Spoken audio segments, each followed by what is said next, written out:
After 22 races, which were far closer than anyone ever expected, Max Verstappen has managed to battle his way to a fourth straight Drivers' Championship title. It has been a phenomenal season, highlighted by the fact that 7 drivers have won more than one race for the first time in F1 history, and it's only gotten more competitive as the season has gone on, with 6 different drivers winning in the past 6 races. Verstappen has risen above the rest though, and with just one win in the last 12 races, has held his own in a weak Red Bull car to take the championship title with 2 races to spare. But this season is still far from over, and those final 2 races have so much to offer, with the Constructors' Championship coming down to the absolute wire. Today, I'll eulogise about the 2024 F1 season, give you all the reaction to Max's 4th World Championship, and tell you why the remaining 2 races of the season are going to be unmissable. So don't go anywhere. For the 3rd time in 4 races in Las Vegas, an F1 champion has been crowned after finishing the race 5th. A completely meaningless stat, but mind-boggling nonetheless. Max Verstappen joins Nelson Piquet in 1981 and Keke Rosberg in 1982 as F1 drivers who have been able to celebrate their victory in Sin City. Verstappen wasted absolutely no time starting the celebrations. He was seen in interviews with beers and gin and tonics, and as the drinks went down, his interviews got better and better. Who knows what the FIA will have to say about drivers doing interviews while drunk, but he fully earned it. This season hasn't featured the utter dominance of 2023 or the faltering half challenge from Ferrari in 2022. It hasn't included the same level of controversy as 2021 did, though it wasn't without its moments. No, 2024 will be remembered as the one that was won in the most challenging conditions. A championship in which he overcame the machinery his team gave him to win in spite of the other, better performing teams. It was a season of performances which, in the eyes of his peers, has earned him his place among F1's greats. His fellow 4-time world champion Alain Prost was more than happy to announce Verstappen as worthy of the company of the sport's best ever. In an interview with French newspaper L'Equipe, "I am pleased to be in such good company, because there are only 3 of us with 4 titles, but I remember when Michael joined me and when Lewis came through. I'll not forget that Fangio was the first driver to win 4 crowns. All the same, we're among a handful of names who, without sounding presumptuous, are out of the ordinary. We're part of history. To be a 4-time world champion is a kind of pride, and Max, looking back on his career, can be proud of it. He hasn't stolen any of his crowns. You can have a bit of luck, like me in 1986, but you have to know how to provoke it and then seize it.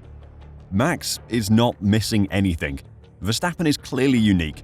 He's not just anyone, whether it's his personality, his character, or his commitment. You can love him or hate him, but he certainly doesn't leave you indifferent. Like many great champions, he's atypical. That is the perfect summary of Verstappen. He is atypical. He doesn't slot into any group. He provokes reactions from people, whether that is love or hate. Whichever group you sit in, it's hard to deny that he is a fantastic conversation creator, something all the best F1 champions were.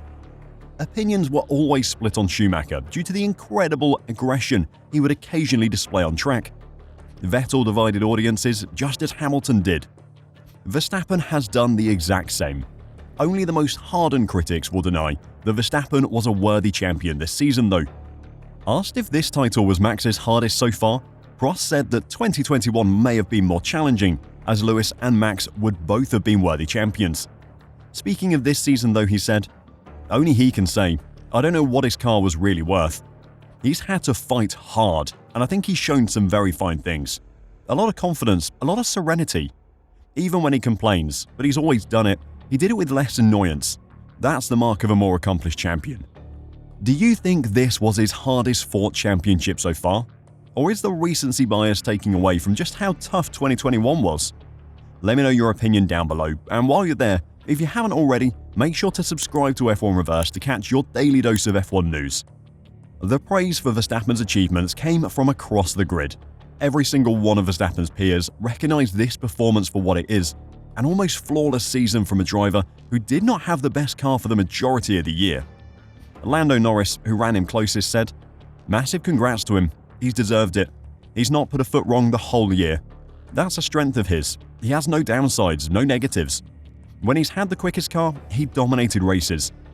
When he's not had the quickest car, he's still been just behind us and almost winning the races anyway.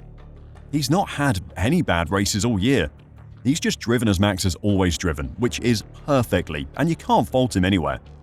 Lewis Hamilton, who fought a titanic scrap for the title with Verstappen in 2021, said, "He's done a fantastic job, not made any mistakes, and delivered every time and every point he's supposed to. Really happy for him. It's been great to see the progression of the McLarens pushing them, but Max has held his own and he's done a phenomenal job, so congrats to him."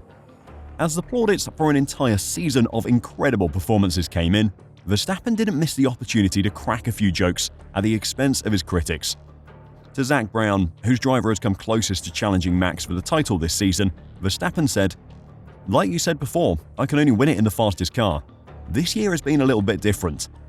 Speaking of the McLaren team, Verstappen sounded almost relieved to have gotten over the line in a later interview, saying, "In a McLaren, I would have been champion much sooner." That is perhaps the most impressive aspect of Verstappen's season. He hasn't had the best car, and that has made the season all the more exciting. His win in Sao Paulo from 17th on the grid in appalling conditions will go down as one of the greatest drives of all time, and was the race that won him the championship. Mathematically, it didn't win it, but it put him in an unlosable position, and in Las Vegas, he just confirmed the inevitable. Now, though, the attention turns to the Constructors' Championship, where everything is still to play for. McLaren and Norris may have lost the Drivers' Championship to Verstappen's consistency, but they can still win the Constructors' Championship. Ferrari won't make it easy for them, though. For the third time in the last 4 races, Ferrari closed the gap. After the Singapore Grand Prix, rattles round 18 of the season, the gap between Ferrari and McLaren was 75 points. After Las Vegas, round 22, the gap is down to 24. That's a gain of 12.75 points per race for Ferrari over the last 4 rounds, and with the gap at 24 points, Ferrari are on course to win the Constructors' Championship based on current form.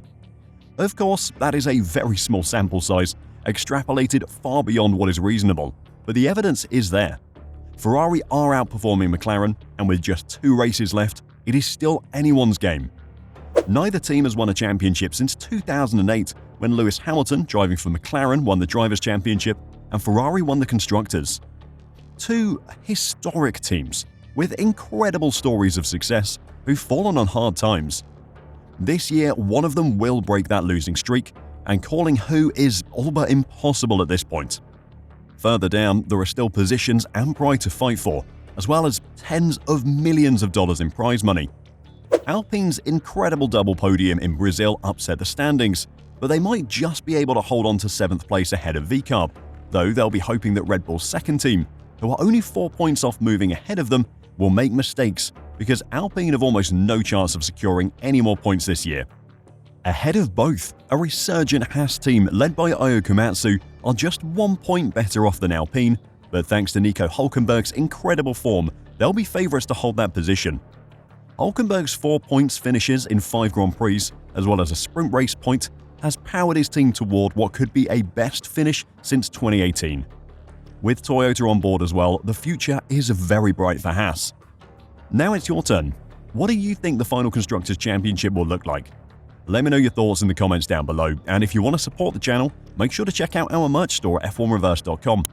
Until next time, drive safe and bye for now.